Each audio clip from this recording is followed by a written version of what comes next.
So today I just want to talk to you about sustainable competitive advantage.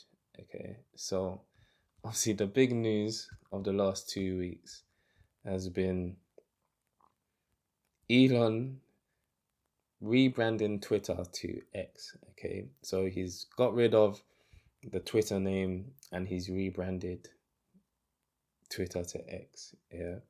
Now, some analysts are reporting that the Twitter brand alone is worth over 20 billion. Okay.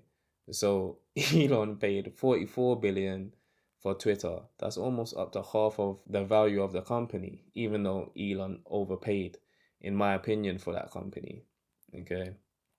So I don't like I said, it doesn't make sense to me. I know Elon's spoken about wanting this company that is now X to become an everything app like WeChat in China. And from what I know of WeChat, it's basically a social network with instant messaging capabilities that allows payments between users. Okay. Now, Elon's spoken in the past about wanting Twitter to be able to handle payments, which is why Dogecoin went on a mad pump, yeah, upon Elon purchasing Twitter. Okay, but he didn't need to rebrand the name to do that, to accomplish that. Do you understand what I'm saying? So I just want to speak on sustainable competitive advantage, okay, and how it's achieved or how it can be achieved. So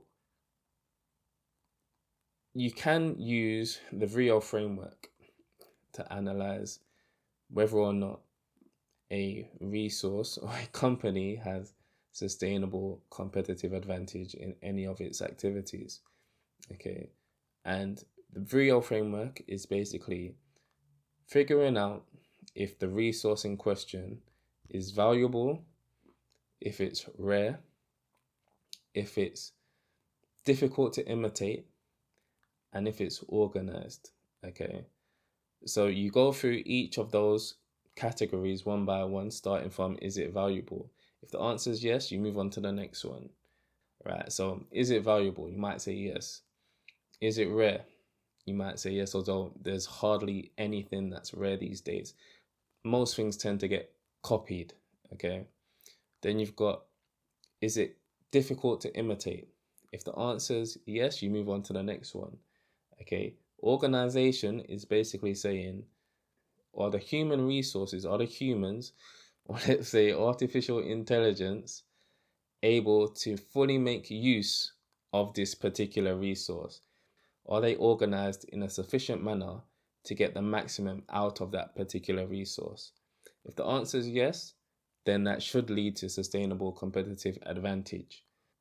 Tangible assets will not provide you with sustainable competitive advantage. Okay. And I say this because they are quite easy to acquire. They're not going to provide you with competitive advantage to the extent that intangible assets will do. Intangible assets, like a good brand name. Do you understand what I'm saying? Like Twitter, for example, which just got dumped. He wiped off, someone reporting, up to 20 billion of the company, which is crazy to me. Most most of what you're paying for is the brand name. Do you understand? Because there's other apps out there. There's other similar micro blogging services that you could have purchased. Do you understand? Twitter, you're buying the brand. You're buying the brand name. So it don't make sense to me why he would go and do that. Like, it's ridiculous. And you know, X.com, like, are you on X? No, it just don't work.